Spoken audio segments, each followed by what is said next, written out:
another Conversations in History. My name is Greg Mormond. We are fortunate enough today to have 6 influential members of the Michigan high school lacrosse community. Rich Kimball from Lansing, Ron Ebert from Lake Orion, Ken Brubaker from Grosse Pointe, Dwayne Hicks from both travel and college at the University of Detroit, as well as Total, and Brian Kamiskas from Clarkston. First of all, guys, welcome and thank you for sitting down and having a conversation with us. I guess the first question I want to start with is we received a letter sometime mid this morning that spring sports are gone. First time since the Second World War, 1942 and 43. And I guess give me your initial thoughts on where your mindsets are at right now. You know, I can start. It's I think it's devastating for our players. I just sent a letter out to them probably half an hour ago, let them know what was going on. Hopefully I'll have a Zoom meeting with them tonight too as a group. But one of the things they need to understand is as kids, and one of the things we need to understand as coaches, we all want to play our games, we all want to have our season, but what's going on with the COVID virus is a lot bigger than any of us or any of our games or any of our players. So that's the message I've been trying to get through to them. It will eventually go away and things will eventually return to normal. But the normal might look different than what it looked before this whole thing happened. So we haven't even started to talk yet about if we can do something in June, if we can do something in July. I don't know if that's going to be realistic or not. I sure hope it would be. It's as we get going, if July is an open month and we can play a couple of games. I don't have a lot of kids that play travel lacrosse in the summer. So hopefully I'll be able to do some work with them on their own and get them better. But I don't see us doing a whole lot in June, and maybe July might be the only time. But then I lose kids to football, soccer, tennis, cross country. So we'll see what happens. Brian? Yeah, I mean, kind of just echoing what Rich is saying. I mean, it's a lost year, right? For coaches, for parents, for players, obviously for seniors. You know, we're in the same boat. We did a Zoom meeting yesterday. We had the whole team on for about, hour and a half or so. I actually left the meeting, just kind of walked out of my office for about a half an hour because I wasn't needed. Once we kind of got them in a room, they did what teenagers do, and just talked and laughed, and it was it's sort of emblematic of what you want out of a season anyway. It's like all these guys to bond and be together. So being the adult in that room, the best thing I think we can do is continue to foster that relationship as long as we can. I mean, obviously, yeah, it's a new normal, and it's a new thing for all of us.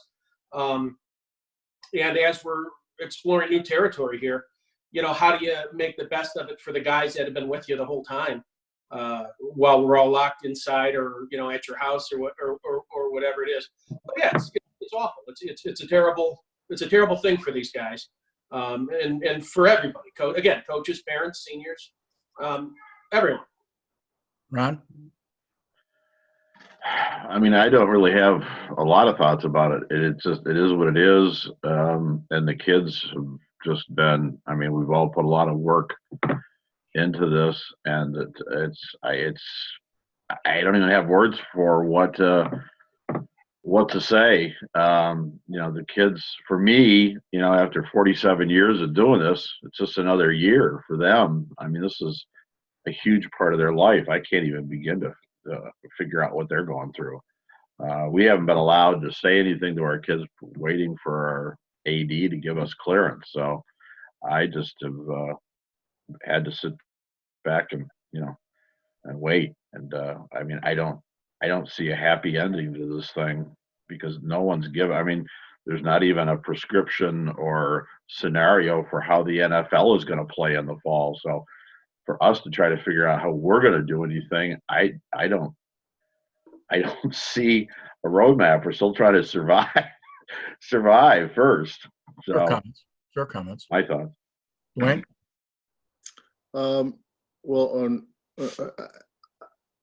I've been through this because I had to do it earlier than most people because of the college season. So, For us at the college level, it was horrible, because I feel bad for everybody, just high school, college, and I did women's and men's. And for high school guys, once we get through this, they'll be able to play and continue playing. But for the college guys and the college women that I coach, that was the end of their career. I mean, for some of those guys, they'll never set foot on the lacrosse field again. So it was especially bad for them. But the thing I reminded them of is, you got to look at the big picture, which is, this virus thing is killing people. So you got to do your part, which means, hey, you don't play, but the big picture is you get to live. So, you'll right. you'll get a chance to play again. Don't give up on the game, and when you do get a chance to play again, get back to having fun as soon as you can. Ken? Well, my high school experience with the kids is limited. I mean, except for most of the kids in my community are pretty close knit. They all start from my youth programs and go into college or into high school. So, I've kind of, I always, during this time of year, spring, I focus on my youth kids, and I'm not one of those club guys that's starting to promote club and going to games and trying to get kids to play club and all that. But I think club's going to become a little more important. I've had multiple guys call me that want to put leagues together. They're really curious about if this, and I understand the virus is really bad, and if we do get through this quicker than, into May or even June, a lot of the coaches in the Grosse Pointe area are asking, what can we coach our kids? Can you set up a league for us? Are you going to do, so that's the questions I'm getting, waiting for the Mhslca to follow. Like, are they going to have when are they going to start their out of season, regulations and all that? That's going to, that's what I'm looking at right now. I am trying to get some 2020s together, the kids that I've known a long time that I really feel bad for that this happened to. My heart bleeds for these guys. And hopefully we can maybe, go to a 19U event, as 2020s. And but it's going to be interesting what happens. I think you're going to see some club guys. This is severely going to affect these guys that have. If it goes into, say, September, like worst case scenario, they keep extending it.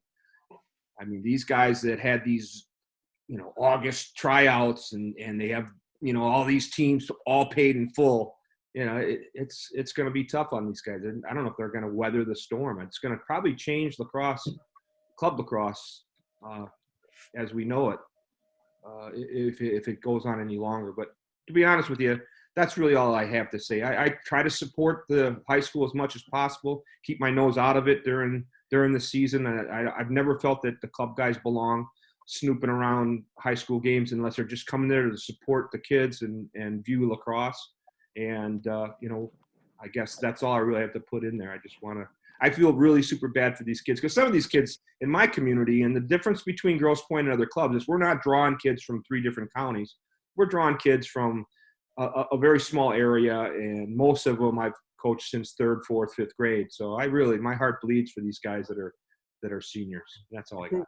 Before we get into the meat, obviously Dwayne's comment of, it's life or death. I think that sums up most of it. But here's my other thought is that Mark Ewell came out a couple days ago before they made the final decision today and was pretty optimistic about the possibilities that what might happen. I say optimistic is a relative term in this discussion, but did the MHSA make a mistake in pumping some hope into this thing a couple days ago before they knew that they were going to be disaster today? I don't think so. I mean, everybody goes with what their best thoughts are at the time. And I think until the numbers started to climb in Detroit daily, then I think it changes things. And, hope is not bad. It keeps kids hanging on. Maybe it makes the end a little bit tougher. and the fall is a little bit longer before you hit ground and realize what's going on. But I think one of the things with my team that I've been doing is try and give them hope that maybe we can get back on the field again. One of the things I wrote to them today was, we will get together at least one more time if it's only just to take a team picture, because we had not even gotten to that yet. So you got to give them little rays of sunshine, little rays of hope. You know, it's different. You know, and for me, this is the third time in my career that I've lost a season. That's right. You know, I lost it in 1970 when I was in college as a sophomore. And the colleges and universities, so many of them went on strike. It hit us, and we missed the second half of our season, and it was really hard. We had a new coach who was doing a great job, and we were playing well. And those seniors never got an extra year. They never got anything. It went down with 7 games left to go.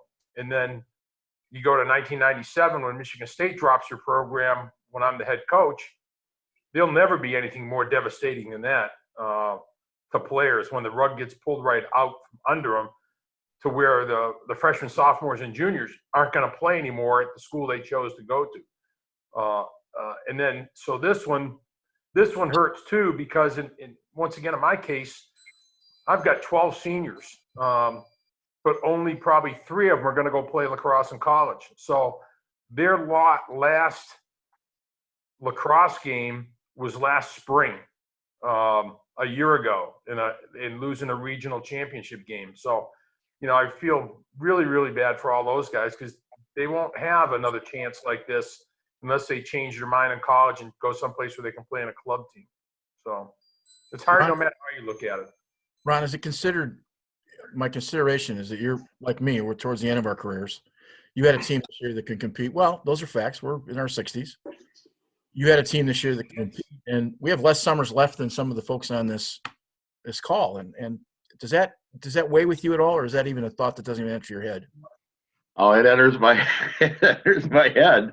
Thank God I'm not as old as Rich, but you know, the time is it's made me reflect a lot on things like, you know, thinking about Brian. You know, here's a kid sat in my 6th grade class back in, I'm going to guess, 1985, and now we were talking about this. He is the second eldest in terms of seniority at Michigan high school lacrosse coach to me. And like, how the heck does that happen? I mean, that's part of the, you know, Rich's legacy. You know, he's got, you know, he started this thing putting up pictures, and all these kids are putting up pictures on Facebook of him coaching back in the 80s.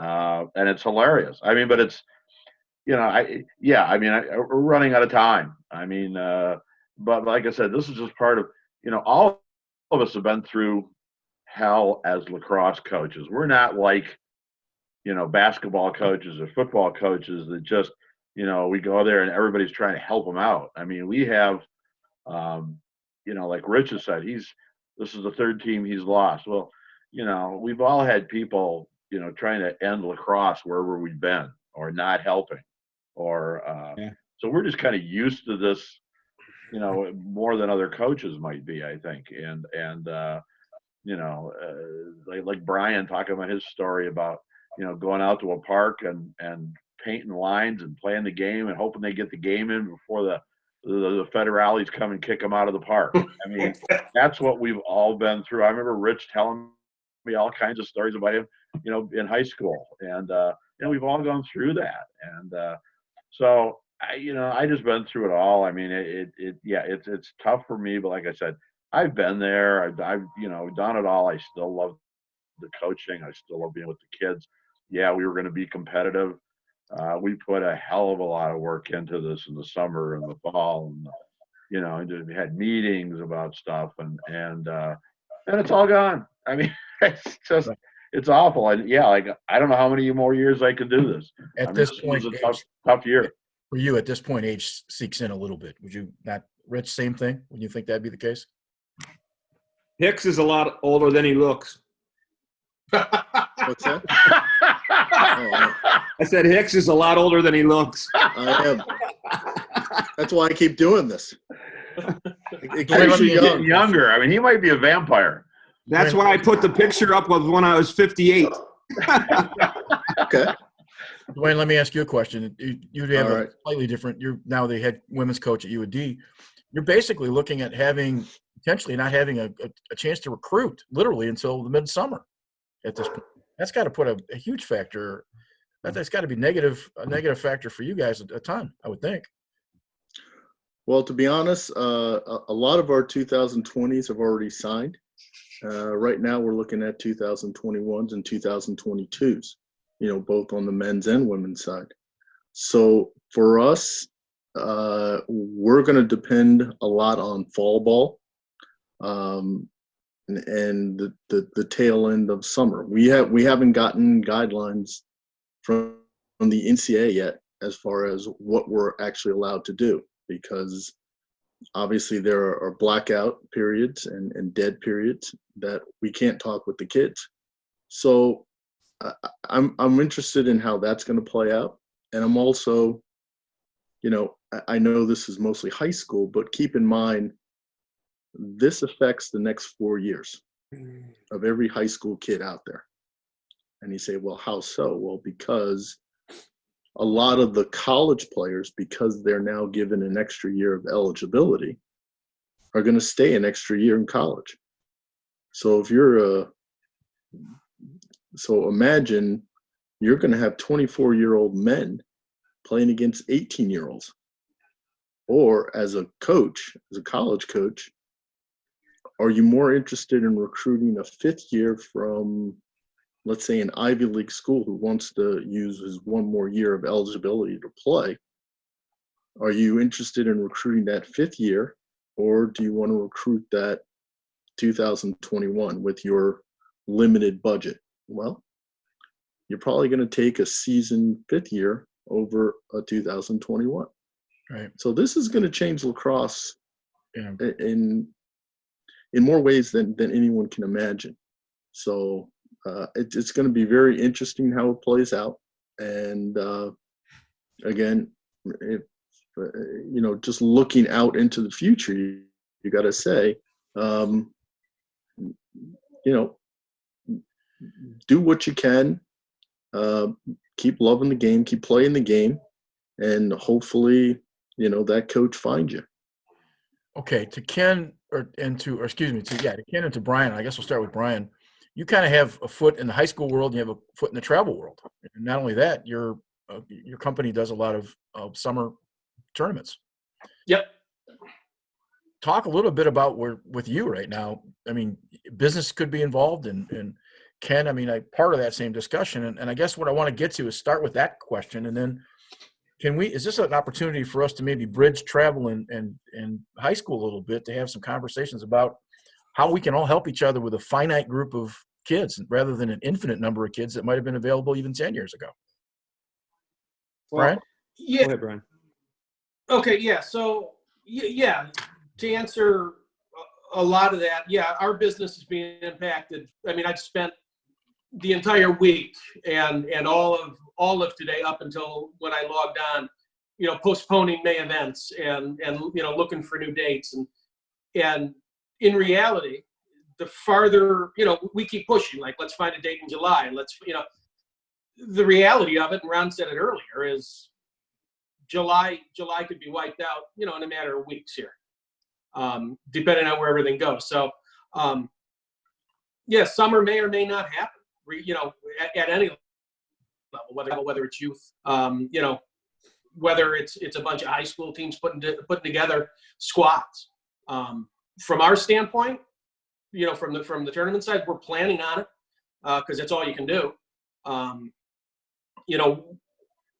We're looking for ways, talking with high school coaches. How do we get our seniors one last shot? How do you get them to have one opportunity? Whether it's me calling up Rich or Ron and saying, hey, look, this was all lifted. Maybe late July. Can we get the boys together? Let's get to a high school. Well, let's just throw some games together. But whatever we can do for From the travel side, and I'm sure, and I'll let Ken, he's more the expert on this than I am, but we're just again, you're putting what you can together, and you're telling everybody, hey, look, if you gave us some money, we've got it here. If the summer doesn't go, we'll refund you, and if it does go, let's enjoy it and make it the best you can. But yeah, I'll let Ken go from there. Well, the one thing that I've been doing since this will be my 6th year is the Michigan Select 99. We have 45 coaches come to Liggett. It's in third week of June. A lot of your high school kids come to that event. It's low cost. It's close. And I think it's going to be really important this year if the dates fall in line. If not, I'll bump it into July. But, every Michigan college is there, including even Chris came last year. He's come every year, Dwayne. And we've had every Michigan college. So, it's NAIA schools. I bring in MCLA schools. We bring in a lot of Division III schools. And it's the fit for the kids that are there. And we just, so that's something you guys, for the 2020s, we invite them every year. I mean, a lot of these tournaments don't allow post-grads for whatever reason. But, in all the years I've been in club, and this will be my 16th summer, and we've had a lot of kids that were graduated seniors find a school. I mean, it's not going to be a tier 1, Division 1 or 2 school, but there's a lot of guys looking to fill rosters. And this is a great event. So you guys throw that on the calendar, Michigan Select Night. I know, Brian, you supported it in the past. And Greg, I've seen some Oxford kids there. And Ron, some Lake Orion kids have come to that. But we'll have 50 coaches here this year at Liggett. The kids don't have to go out of state. It's not $600. It's not some kind of blue chip. We get the commercial. I get that part. But let me ask a specific question. Well, the other thing is that we're gonna do. We've already talked to the Grosse Pointe schools. We're gonna do a league as soon as we can get out there. We're gonna do a league at Parcells, depending on what the MHSA who allows to coach. If it's gonna be dads or coaches, but we're gonna be playing on Parcells, Liggett, Grosse Pointe North, Grosse Pointe South. Port Huron's already committed, and Anchor Bay. So we're gonna have a small league for these kids. During this disaster, and I guess this goes to the travel guys, is money. The business of money. I don't mean that you shouldn't make money. You should, but is the business of money take a little bit back step to this point because of just the environment at this point, or is it an opportunity? I mean, to maybe I haven't even formed summer travel teams for this year. I mean, something that I didn't aggressively go after. I think the market's aggressively. I'm not going to do August tryouts. I'm not going to tie people's money up and charge exorbitant fees. I would rather not do travel and just take that, because I got other things going on. I've got other parts to my business, a store and training and other things that I don't have to rely solely on travel. I want to do youth until I drop dead, because that's my passion and my love. But we're a lot smaller than we used to be because of all the travel, and this year it's kind of fallen into my hands. I think there are some rumors at the moment that travel teams are calling high school kids to start leagues literally in mid-May. Absolutely. Well, I guess my point is that an ethical thing to do at this point? Well, I'm talking about coaches calling me. I'm not calling them. No. I get that, Ken. I'm not saying you. I'm saying I've got some reports, and some kids from my own team have been called by programs in Michigan and basically telling them that, hey, by the way, we may be able to play a complete summer season from mid-May through the end of July, which is astounding since nobody really understands. Right. Well, I can tell you this as the team total director, I have put everything on hold. So I have my 4 teams, and I have told them all, right now, we don't start until after school. So our program does not start until mid-June.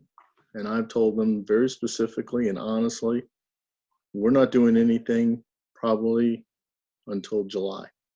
And we had our meeting, and I had how many parents lined up with their deposits, and I said, you're not paying me anything, because right now I'm not sure we're going to do anything. And to be honest with you, I don't know who wants to take on the liability Exactly.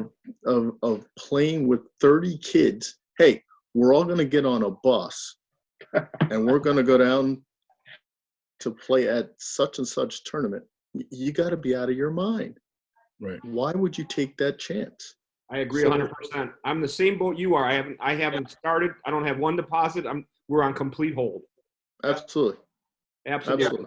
Absolutely. I'm 100% with you on that, Coach. And Yeah. the guys that would be, the club guys that would be calling people, I really question their judgment, and I question their ethics. And I mean, I just the sense of doing it. There's a better chance than worse than you're gonna have an egg on your face. Because you know it's just I don't know who. I mean, I know some guys who would do it, but Yeah. yeah, boy. Yeah, I mean, Doesn't make Greg, sense. I think you've got a bunch of like-minded guys on this. We're all kid first and we're all program first type guys, and yeah, we're not here cashing the check. So to answer your question, yeah, is there an opportunity? Sure, there's an opportunity for people, but I don't think it's happening in this group. I mean, that's just not what we're here for.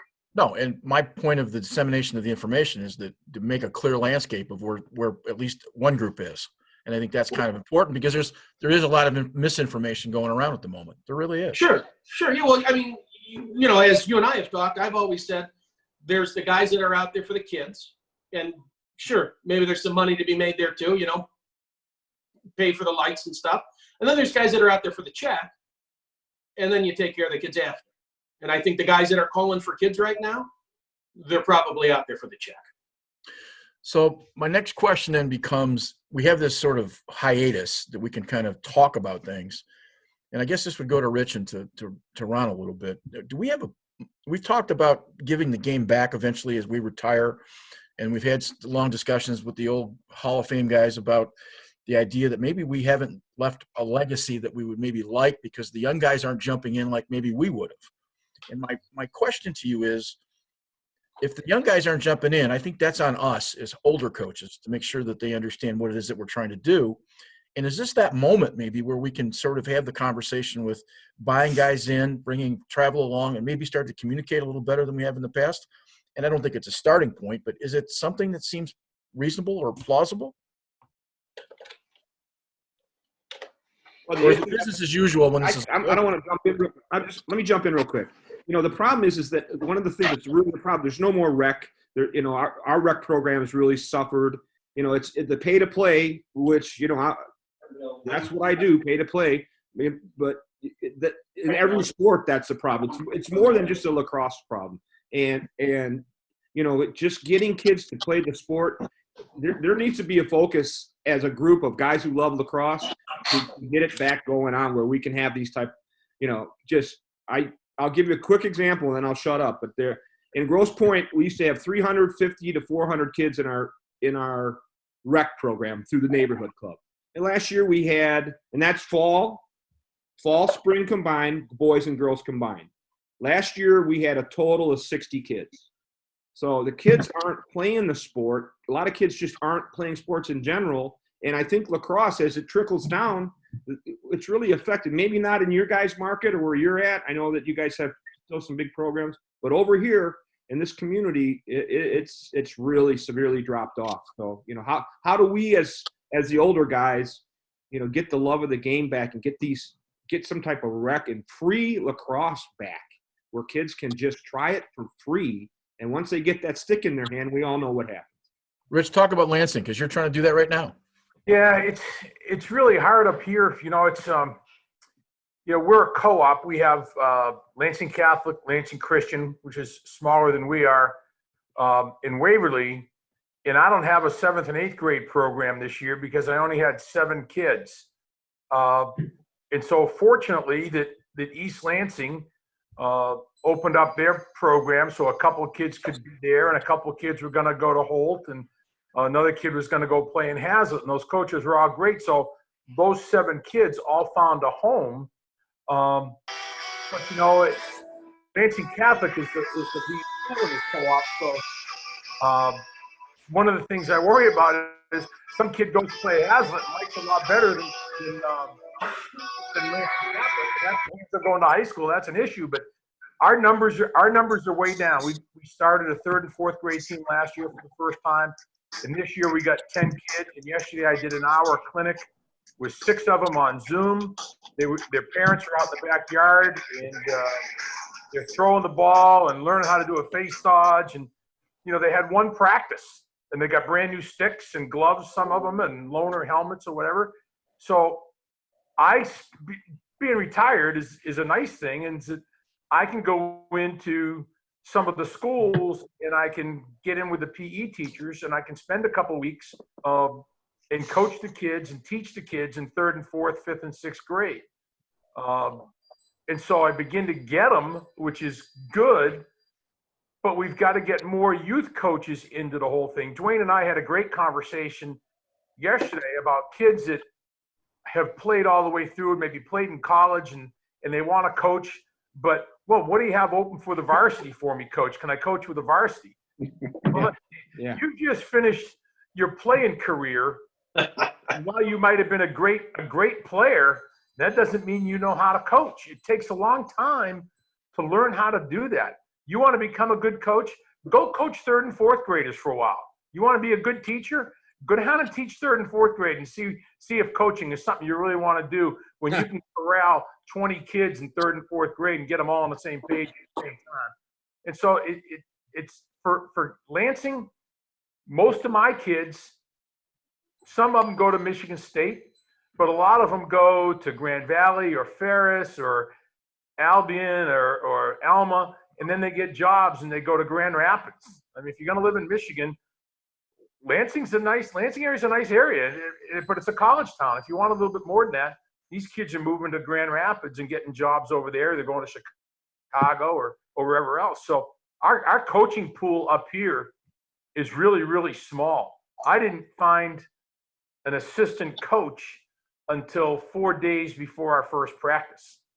Otherwise, I was doing it by myself. And that's not a blueprint to success at the high school level. Just one coach can't do it. The game's got too much going on. So we've got to find a way to get coaches. And the fun thing yesterday, doing that 3rd and 4th grade, I had 6 kids. I had 4 dads and a mom. And they were out there doing the same things their kids were doing. And because it was on Zoom and the clarity wasn't real good, the dads were trying to tell me this is what they're doing, and yeah, they're doing it right, coach, and that kind of stuff. So I said to them in the end, I said, listen, you guys got to know, you 4 men and a woman got to know that in another year you're going to be coaching in our program. You're going to be down with the 3rd and 4th or 5th and 6th graders as an assistant coach and learning how to do it. And when your kid moves up, we'll try and move you up. But if he doesn't, you're still going to stay coaching, and you do that for 5 or 6 years, you'll get good at it. And you can help us build the program. And they all laughed a little bit, but I think they were kind of in tune with the message. Ron, if there's a perceived canyon between travel and high school, is this something we can fix, or is it just the nature of one being profit and one being nonprofit? Is it something we can fix? And then I would follow up with the questions to the guys that run club teams. Do we need to be talking to each other as a group, or is it just the nature of the beast of the way it's operated?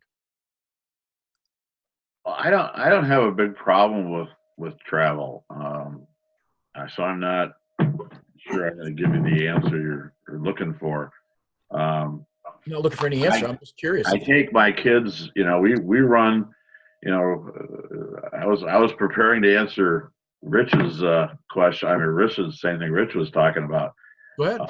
We have our kid, Rich was asking, like, how do you get because we play as a team all summer. We don't play as a travel team. We keep 99% of our kids and play as, we have travel, varsity JV, U14s, U12s, U10s. And our kids like playing together. And so I don't, we play, there's the other element that is entering into play here is that there are less kids playing. I mean, we used to go to tournaments and there'd be 1,000 teams. Now there's 60. and they're all concentrated at travel teams. You don't see, when we travel, the only teams we see are the Cows, which are partially Clarkston and Rockford. We don't see any other city teams anymore. And Brian will attest to this. He used to see, 1,000 city rec teams from Hazlitt or Howell or Yeah, it was what you wore on the chest, right? Yeah. I mean, but they're not there anymore. I mean, we're having a hard time getting especially our youth teams. They got to have to play against travel teams, and they're getting slaughtered, and they're not very happy about it. And they're like, well, we got to fix this. Fix what? How can we, if you want to play, you're going to have to get beat up a little bit, or you're going to have to get better before you do it. But anyway, so now the weird thing is our high school teams do just fine. I mean, we compete with. I mean, we're in the final. We were in the finals of every tournament last summer that we played, and we won one of them, and that was against travel teams. So it's just a weird dichotomy that at the youth level there's a big difference. At the high school level, it's not such a big problem. So I don't see a problem with travel. They want to if they're doing a better job than I am, okay. But our kids like playing together, and just we've really gone after, especially the team that graduated last year. We're really getting those kids back coaching in our program at the youth level. In a lot of ways, it's because they have younger brothers playing, and they want to go coach the younger brothers.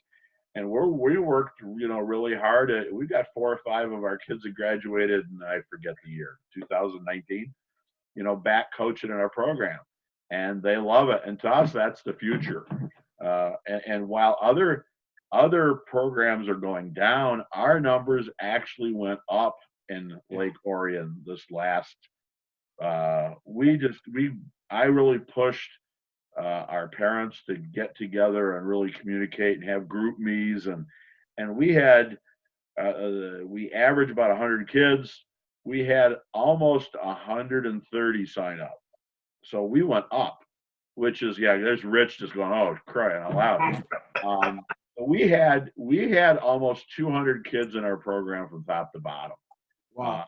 So, and the future is, getting those kids back coaching. And we work at it. As soon as we get, their kids graduate, we're trying to get them to, work with our kids. Like I try to get my kids up at Michigan State, Notre Dame, to help Rich out, and then I forgot that they get out in the middle of April and they can't coach. So Ron, how many Oxford kids? Ron, how many Oxford kids you have this past year? Oxford kids in our program? Yeah, not a clue. I don't think. Yeah, quite a few years ago. I don't know if there was 1 or 2 at the younger levels, but that's probably it. I guess the question I'm not saying that there's a chasm. I'm not saying there's a difficulty. I'm not saying the rest of it. It's just we're in this pause at the moment, and I guess what I'm wondering from you guys is it something we can? Is it the nature? Is this business as usual, and we just wait out the process, or does it matter if we improve our communications with the rest of the? We keep hearing these conversations about we don't talk to each other, and there's and it's not a matter of misinformation. It's just a matter of not having any communication. Is that something that even matters from the collegiate level all the way to the high school level? Or am I just beating a dead horse? That's not happening in Grosse Pointe because I'm in close with the high school coaches. I do goalie stuff for them. I train their youth. I'm their feeder program. We communicate all the time. I make sure, from day one, I've always thought that travel is enhancement to the high school experience. And I don't have an opinion on how a coach coaches a high school program. It's not for me to say. That he's out there doing the best he can. A lot of time I'm learning from him, and he might be learning from somebody else.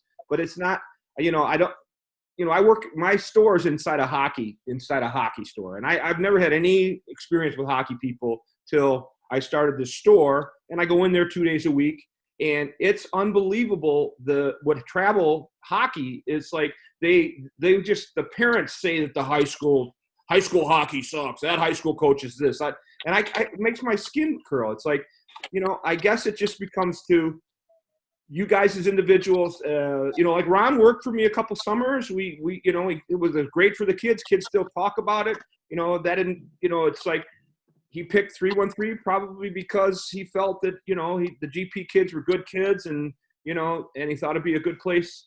It's just, one of those things. If you're a club guy and you care about high school, you go out and talk to the coaches. You help the coaches. You don't go to games to poach kids and solicit parents. You go to support the program. And you go out there and you do the volunteer stuff. Sure, I'm in a business. You got to pay to play for 313 lacrosse. But, what I work very hard on is making it a great value for the parents. And by the way, I've given away $35,000 in hardship scholarships in 16 years. So, if kids can't afford it and they want to play, and part of that is I think a lot of high school coaches, they put us all in one big lump, all those club guys this, those club guys that, and they've never seen me run a practice. They've never talked to me. They've never interviewed my kids, how their experience was. It becomes us versus them.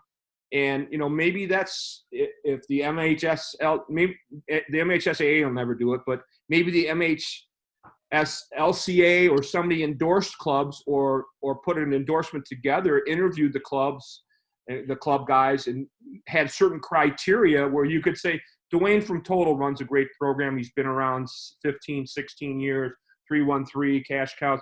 And if there was a suggested list of guys that are in it for the right reasons, and maybe I wouldn't be in that, maybe you guys would vote me out, maybe you guys would vote me in, but to circle back 100%, if these club guys aren't going to the meeting, in their communities, I try to keep my kids, and I have an Oxford kid. I've had some kids outside of Wayne County, but that's where my focus is. And shame on me if I don't try to help the high school coaches, Liggett, Grosse Pointe South, and Grosse Pointe North, and I don't know those guys intimately, and I'm not working to try to help them make their varsity better. That's my. I worked for Ken. And he this is where I don't, I'm not a big, there's guys that are in the club world that are great. Dwayne does a great job with his kids. Ken offers an opportunity for those East Side guys because a lot of those coaches don't. I don't know, how should I say this, Ken? There's a lot of those high school coaches aren't going to do much in the summer. And he's provided a great service to kids at Grosse Pointe North. I know that they're branching out up into the northern part. I don't know if Anchor Bay kids are part of their program now, or here in Northern, but Eisenhower kids have benefited from playing for him and for his program, and he does a great job. Dwayne does a great job. Greeny does a great job with PLG. They care about the kids down there. So I don't see a big chasm. Yes, there are some bad eggs, and we all know who they are without naming any names, but their initials are, no, I won't say anything.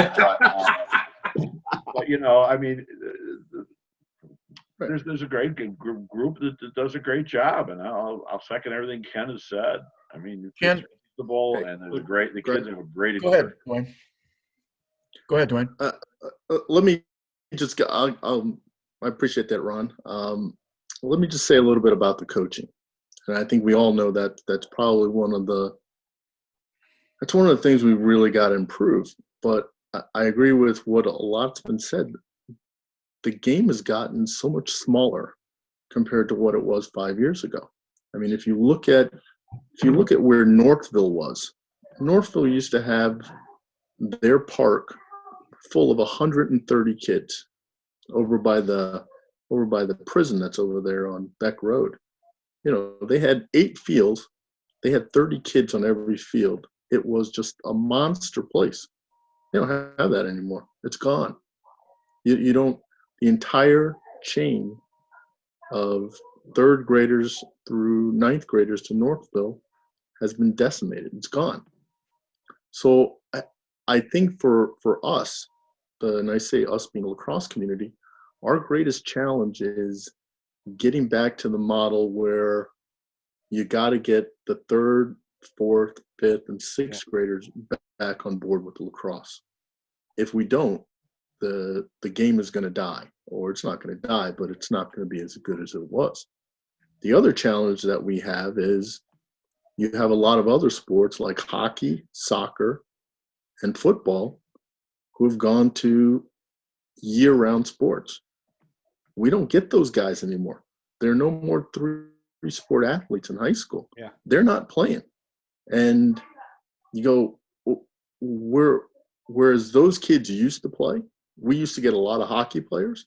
We don't get those guys anymore.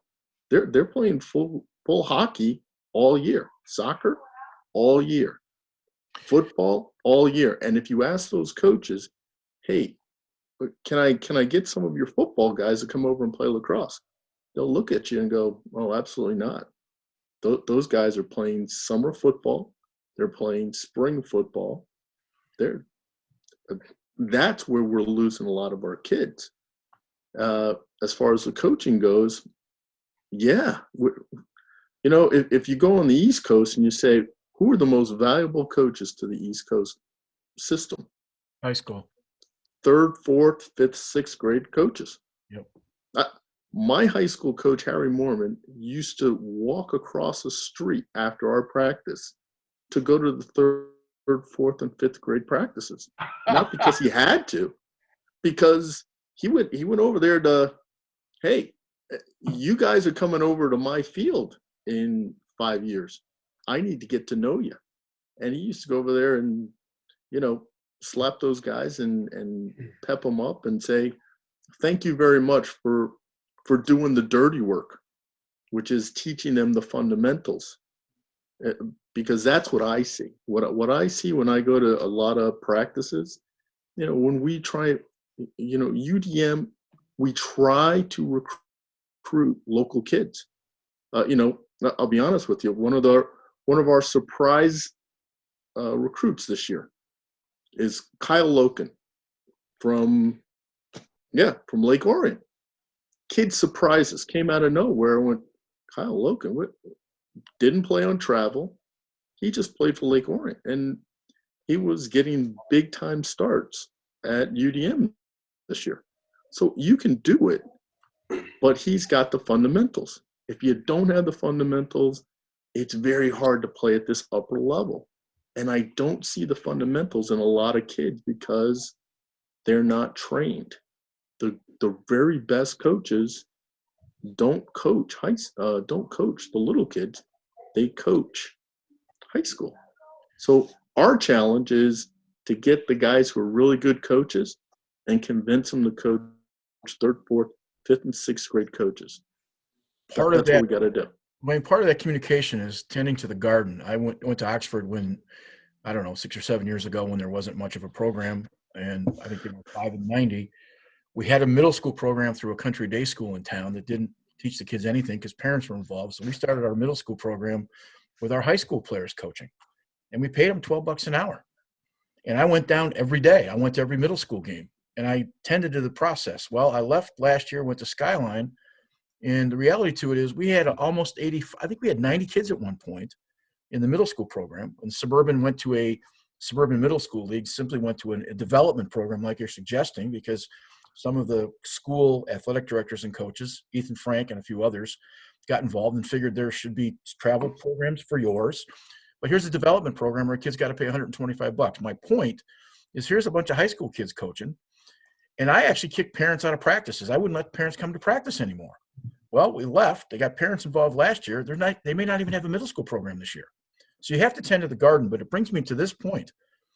Are we headed towards soccer and football, or excuse me, soccer and hockey, where it becomes a club sport? And is it 10 years from now, are we going to be that model, understanding that the Federation 5 years ago told you that the numbers of kids are at least constant. They're not growing.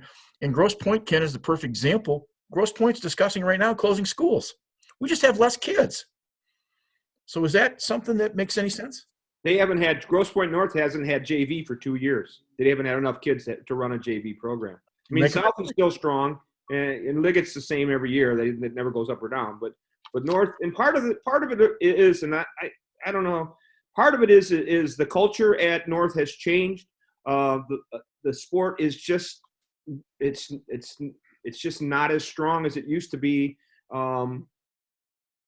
For whatever reason, you know, the middle schools won't. I've tried for years to have the middle schools. I mean, that would be a real great help. Would be to get the MHSAA or somebody to put a little bit of pressure on the middle school so we could get people in there. But I mean, I'll never forget. I was on the field one time and we had you know, the varsity. We were right before varsity, the Grosse Pointe North varsity, and there was 8th graders. Had a 14U team, and the coaches for Grosse Pointe North, Mark Sepla. It's 4 o'clock. He's been there forever, and Charlie Tebow's been there 6 years. And the kids are like, "Who are those guys? What team is that?" I mean, it's like there's such a disconnect between the middle school and the high schools, and we can't, you know. Maybe, I don't know if you guys remember the Grosse Pointe Jays, but we used to go into the principals would allow us into the schools. And, you know, if you could get it in PE class, and I'm from Williamsville, New York. When I was a kid, we had it in PE class. It was, you know, when in the 5th grade, they brought the Seneca shaman into the school, and he did a talk about the history and culture of the game to 5th graders. You know, you just had that stick in your hand. And I think what Liggett has done is it's now part of their PE. And I think if we could get it, Lakeshore High School's trying it now, getting it in their middle. If we could get it into middle school PE, I think, you know, and I don't know how to do that. I don't know anything about how the MHSAA does things or the high schools or the school districts do anything. But is that something that could be, you know, I know Liggett's doing it now. There's a case study there. How's that working? You know, it probably – but, man, just imagine if every middle school in Williamsville, New York, Buffalo area, every elementary school had it at PE. Brian, for Brian and for Rich, are we headed towards the soccer model, or is that just You know, I do think it's possible. I've said that in the past. But, you know, I think, you know, you listen to Ron and we do the same thing. I think it is avoidable. I think one thing we have against us is we have a lot of young coaches, and that's great. I mean, that's what we need. They're young. They don't know how to manage the mass. You know, you get 2 5-6 teams, you get a 7-8 team, maybe a 3-4, and they have no idea how to tend that. A lot of them will say, well, that's the youth program. I have nothing to do with it. Or, you know, maybe I'll drop in once and say hi. And then your numbers dwindle. You know, you do the exact opposite, like Ron's talking about. You get the parents involved, and you know, well, same thing. You know, we do out in Clarkston is if you're an alumni and you're in town, we're going to find a job for you somewhere. You're going to work and you're going to be with the kids. We try and get the kids to teach, and then we pair them up with a couple of parents to keep the other parents off their back, and just grow. And continue to grow. You know, we've got a what we call a Little Axers program. This is really what we're most proud of. Our juniors, this year, juniors 2020s, were our very first ever 1st and 2nd grade team. And by team, it's here's a stick, let's run up and down and do drills for 45 minutes. That's it. And I coach that. I coach that twice a week. And Chris Druin has a couple of young kids in our town, and now Chris Druin's out coaching. And, you know, our goal is to take any dads or moms, whomever, that are helping us at that level, and they take their kid all the way up through 8th grade. And then we ask them to spend one more year sort of mentoring those 1st and 2nd graders again, and those coaches. In our numbers, like Ron's, you know, we were just under, I think, if I did it right, I think we were at 182 kids, top to bottom this year.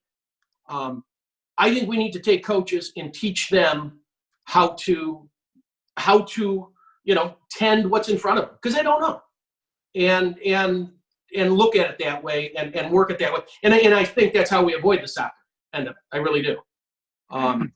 You know, strengthen our bases one by one, and kids don't want to leave. They don't want to go outside. They want to stay. Rich, you're kind of do that in Lansing, are you not right now? Trying to find more coaches and address that? Rich? I'm sorry. What was the question? I said you're kind of trying to do that right now, addressing the idea of trying to bring up more coaches. And listen, Lansing, you know, 15 years ago I'm not going to say it was a hotbed, but it was certainly stronger than it is now. Yeah. Well, I think at the youth level, it certainly was. I think the numbers in everybody's program are down. I think we got some good coaches at the high school level now. Adam Zaratni's going to do a great job at Hazlitt. Mike Van Antwerp's been doing it for a while. He was at Holt. Now he's at Okemos. We still got some programs that need to grow. Will Wismer's doing a nice job in East Lansing. He's a teacher in the middle school, which is outstanding. So their youth program is going pretty well. So it's just a few other programs. Got to build it up a little bit. But Brian, I really like what you're saying when you get those parents. And that's what I was saying to those guys yesterday. You need to do this. You don't need to be a pro at it.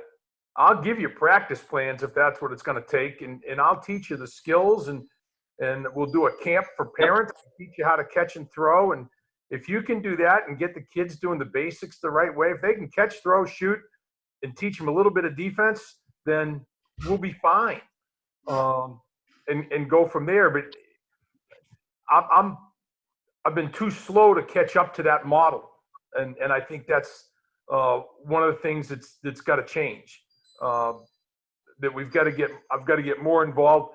Our problem is our youth guys play on Mondays and Wednesdays, and they practice on Tuesdays and Thursdays. So we're playing every Tuesday and Thursday, so I never get to see those kids practice. Yep. And because of our situation at Lansing Catholic, we don't practice till 6:30 at night. Track's on the turf, girls lacrosse is on the turf, soccer's on the turf. So we go across the street to a park, and they're practicing at Waverly that has more room, and so I just never get to see them during the season.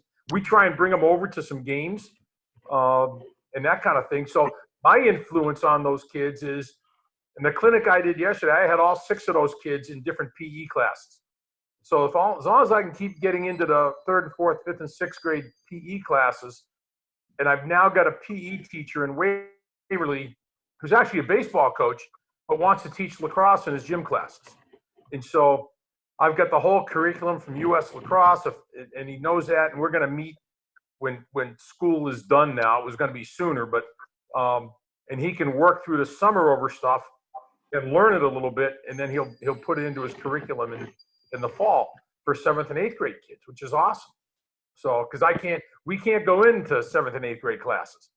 We can go in and talk to them one time, but we can't go in and coach them. So that hurts a little bit too. So, Rich, I think of a model back when we were growing up skiing. There was our ski racing coach used to put a $100 bill in his pocket, and part of the tending of the garden is to making sure that the parents understand the expectations. And anytime a parent would complain, he would pull out a $100 bill, hand it back to him because the cost of the program was $100, and tell him to take his kid and leave the program because the parents were, as they were now, or sometimes a little unruly.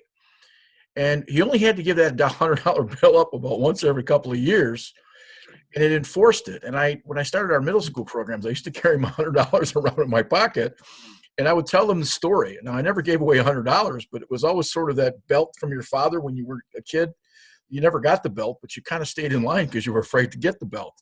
And with that $100 in that pocket, there was never ever a problem because I would always kind of keep it at the edge of my sweatpants, just so they could see that there was no opportunities that hey, here's your money back, take your kid and go down the road. So I think part of that's the process.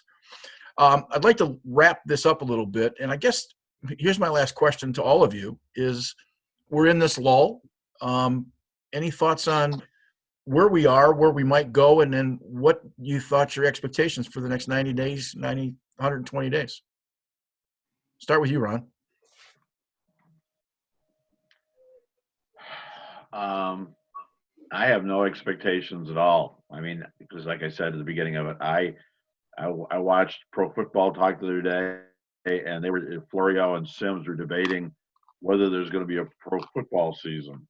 And I just don't see a scenario how we are allowed back on the field with kids, because until every kid is carrying the antibodies for this thing, we're all at risk of getting kids together. And they're like saying, how is the NFL going to test everybody? Well, if the NFL can't figure out a way that they're going to keep everybody safe, how are we? I mean, and we put kids out there, and all it takes is one kid. I mean, say you do a great job of all your kids are, somehow. Well, who are you going to play? Because who's testing the other kids? You know, and all you need is one kid to get sick out of this, and you're shot. I mean, that's why I can't figure out these club guys trying to recruit guys and say they're going to have a season. Good luck with that. I just don't. I'm just on permanent hold right now, and I don't know what the. I mean, I would love to get out there, but I don't see a roadmap to do it. Dwayne?